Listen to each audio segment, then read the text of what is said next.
Like you see, now we have fuel problem. I remember when I was young, Jeremiah Nyaga was the Minister for Commerce and Industry, and he had actually given a prize in the price of unga with 30 cents.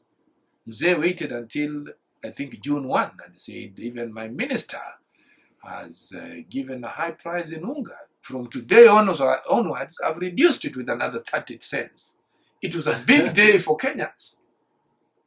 But you see, now we have fuel problems. Nobody's talking about it. Well, they're using it to fight each other in campaign. Yes, and again, now we are not looking at issues. Why are we here?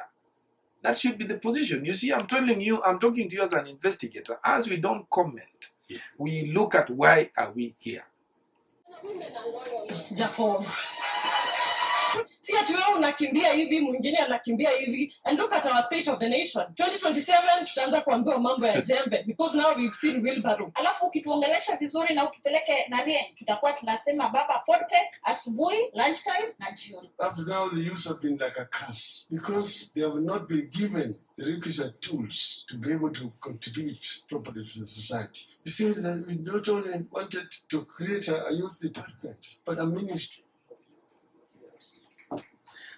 Again, promises that sound so amazing. Can you think about that? Following the gender rule, making sure that women have a fair share, because to be honest, they are the reason this country is where it is. They build in silence. We just take the credit as men. So why don't we see more women in power? What are your thoughts on a presidential candidate that does not pick a woman as the running mate, in your honest opinion? Plus, we could talk about the ODM leader and those promises he's making. Ministry of Youth Affairs run by a youthful minister. I hope they actually get the definition of youth correct when they put that minister. Is the youth the biggest deterrent in 2022? So many questions, so little time. Shoot. Well, I would want to say one thing. Sometimes politicians make big promises which they know they cannot give. And I think we are now past that political approach. What I would want every presidential candidate to do is to get a good team of experts sitting down with them so that whatever is going to speak, they check, because what they promise this country is what has brought this country to this problem. Into its knees. When we accepted that we are going to have a certain percentage of women in parliament, then we realized we could not give them that chance. You could see how we have gone. And when Justice Maraga was putting it into the mind of the president, just to remind him this is what the law says, then you can now see the relationship, how it came about. So I think one of the things is that all presidential candidates, those who want to lead us, please try and get good experts. Don't promise what you know you cannot give. I don't think we need to give trial and error just because I want to be president. Then when I reach there, then things change. Youth, yes, they are a deciding factor, but what kind of youth are we talking about? You see, let us agree, we are trying to misuse our young people. I agree. And our young people must go back to school. Go to our colleges now. They are full of people whom you never thought would get to education. And I'm happy for the Somalis in this country. If you go to these colleges, now they are the majority. And the next time we are going to say, there is favoritism. But they have work to be. They work against odds. The things they face in this country, even as Kenyan from a Somali origin, unfair and unbelievable. And look at even the business community. They right now give us a certain, about 30% of the general income in this country. Let us agree. So let us not just be telling youth that we are going to put you in government as if these people have never been there. Cecil Mberire came in as a youth. What has she done? You understand? Let us agree. Have we really defined the course of what our purpose with these agendas that we are bringing? I like what Tom is saying. He's basically saying stop treating the symptoms and deal with the disease.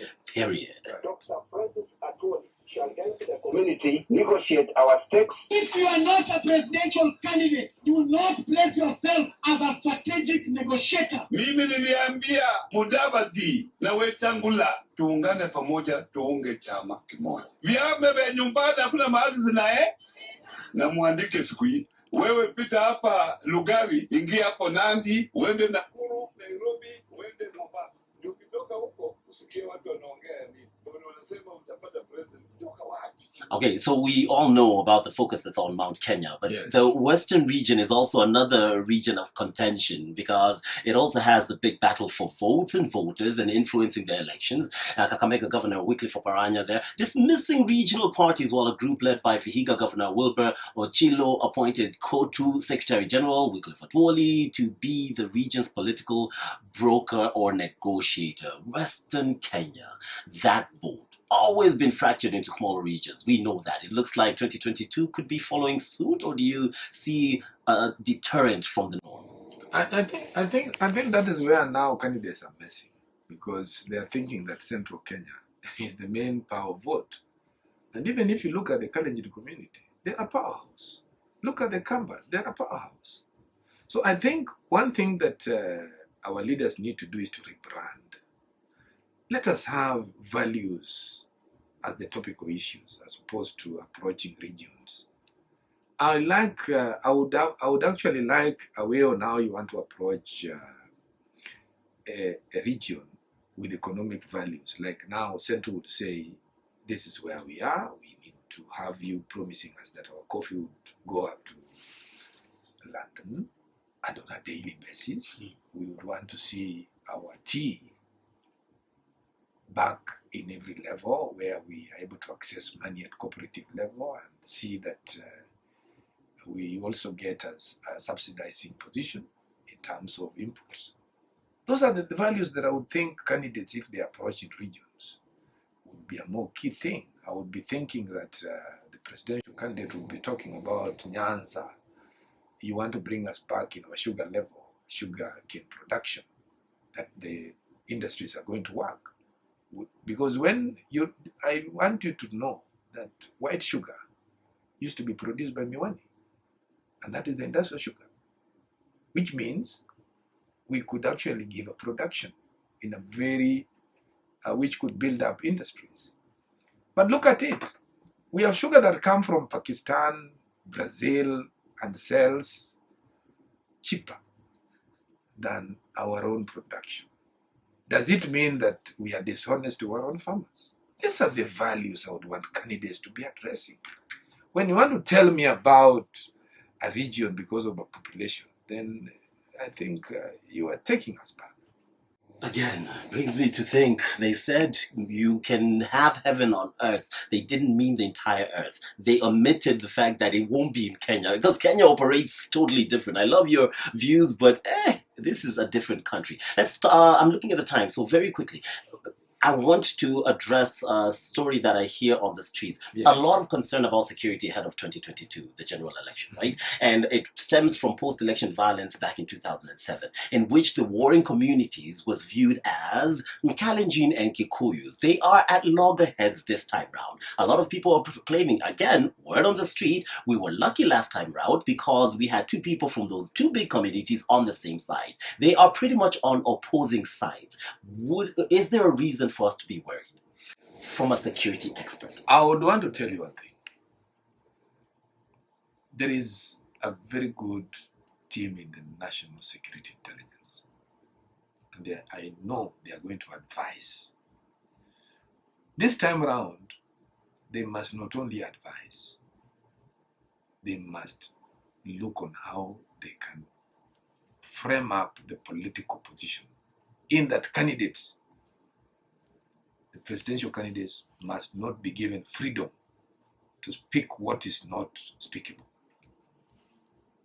They must be positive and they must guide in behavior.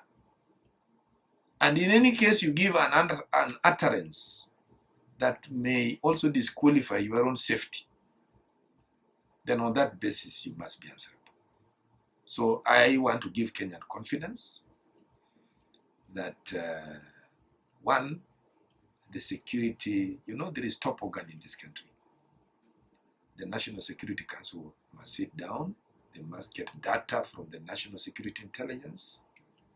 And we must deal with the issue of rumor mongering. Because one of the things that brings turmoil to a country is when you leave people to rumor monger so much. They say what they perceive, but they don't know it. True. And you leave careless politicians to make utterances that have no value. This has to be monitored on a daily basis. We don't need committees like national cohesion, yet we have security in this country. And we have penal codes, we have the constitution. In any case, you violate items within the penal code, you must be answerable in a court of law. Tom Nduku. Yeah, that is the position. Absolutely honored to have this man in studio. And I will say this, I have done a lot of interviews and I've met some great people with great minds, but very rarely do you meet a man who can just stand up and speak the truth regardless of, without fear or favor. And it just so happens that this man happens to be a man well versed in terms of security, a security and policy expert right here on the Breakfast Club. Thank you for being a part of the show. I'm glad you were, and I'm glad you've spoken so candidly and raw and absolutely brutally honest. And I'm glad you take care of security because the truth you spill, I'm glad you're a person who deals with security because I can't offer you any more security. I hope we find you again. You come back for a deeper discussion. Asante. Absolutely. That was Tom Nduku, security and policy expert right here on the Breakfast Club. It is Chico and Chico with you saying goodbye to the big conversation. Haven't had a chance to take a look at the social media, see your communication, but I will tell you this, I'm proud to have been part of this conversation. Stick around next week, throughout this week, every single day, Monday through to Thursday, we have the big conversation dealing with some of the biggest topics that you and I want addressed. Till tomorrow, stay safe. Good morning.